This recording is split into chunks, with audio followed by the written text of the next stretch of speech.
दौंडच्या मलठण येथे श्रीराम जन्मोत्सव मोठ्या उत्साहात साजरा करण्यात आला। यावेळी विविध कार्यक्रमांचं आयोजन करण्यात आलं होतं।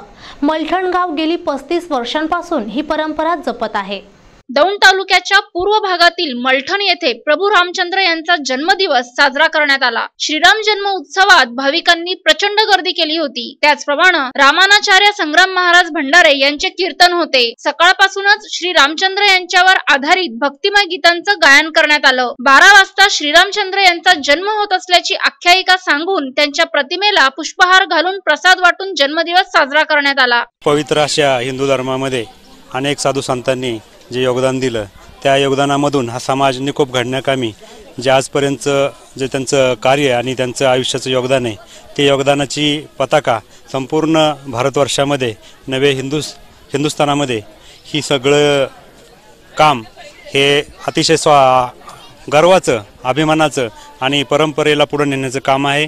आम्ही या परंपरेचा भाग म्हणून गेल्या 35 वर्षापूर्वी आमच्या गावातील जुन्या जाणत्या सर्व सद्गृहस्थांनी आणि भागवत धर्मानिष्ठ असणाऱ्या सर्व सत्पुरुषांनी ही परंपरा सुरू केली आणि आज अनेक उन्हाळे पावसाळे अनेक चांगले वाईट प्रसंग झेलत ही 35 वर्ष पूर्ण झालेली आहेत। या 35 वर्षाच्या कालखंडामध्ये ज्यांनी हे सगळं यशस्वी होण्यासाठी योगदान दिलं, ज्यांचं म्हणून या ठिकाणी सहकार्य लाभलं, या सगळ्यांचा मी या ठिकाणी आभार व्यक्त करतो। आणि आजच्या या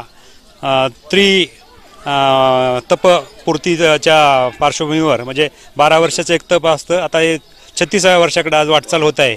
या 36व्या वर्षासाठी अगदी निर्लस निष्पृह आणि अतिशय निष्काम मनाचे योगी शब्दप्रेमी संत श्री संग्राम बापू भंडारे साहेब यांनी या ठिकाणी आम्हाला यायचं कबूल केलं आणि अगदी कुठल्याही प्रकारच्या जे आपण आज बघतोय त्या सगळ्या परंपरांमधून मी अक्षरशः त्यांचा एक भक्त म्हणून या ठिकाणी मान्य करतो की अशा प्रकारच्या जर आम्हाला महाराष्ट्राला संपूर्ण देशाला जर भक्तीची परंपरा लागली तर देश निश्चित बलवान होईल आणि झाल्याशिवाय राहणार नाही, अशा प्रकारची मी या ठिकाणी भावना व्यक्त करतो। मलठण या गावी कीर्तन सेवा करण्याचा योग आला।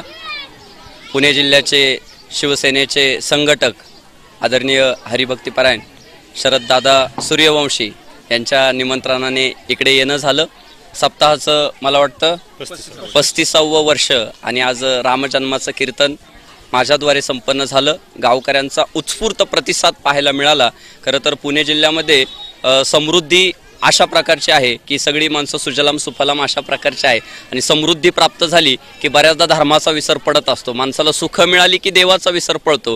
पण मलठण गावामधली आज उपस्थिती पाहून एक लक्षात आलं की निसर्गाचं एवढं सानिध्य लाभलेलं असताना सुद्धा माणसं देवाला मात्र विसरलेली नाहीये आणि भगवान श्री रामचंद्राच्या उत्सवाच्या निमित्तानं जन्मोत्सवाच्या निमित्तानं भरभरून प्रतिसाद मिळाला। माणूस घडतो विचारांनी आणि बिघडतो देखील विचारांनी आणि सद्विचार जर असले तर माणसांचं वागणं जगणं राष्ट्र चांगल्या प्रकारे कार्यरत होईल हे नक्कीच आपल्याला खात्री बाळगावी लागते। आणि म्हणूनच वारकरी संप्रदायात लोकांचा ओघ आहे, वारकरी कीर्तनाकडे लोकांचा ओघ आहे आणि लोक बिना निमंत्रणाची वारकरी कीर्तन मंडपात येतात। तोच उत्साह मलठण गावी पाहायला भेटला। मी सर्व मलठण ग्रामस्थांचे मनापासून आभार व्यक्त करतो। प्रतिनिधी सुशांत जगताप, NTV न्यूज मराठी, दौंड, पुणे।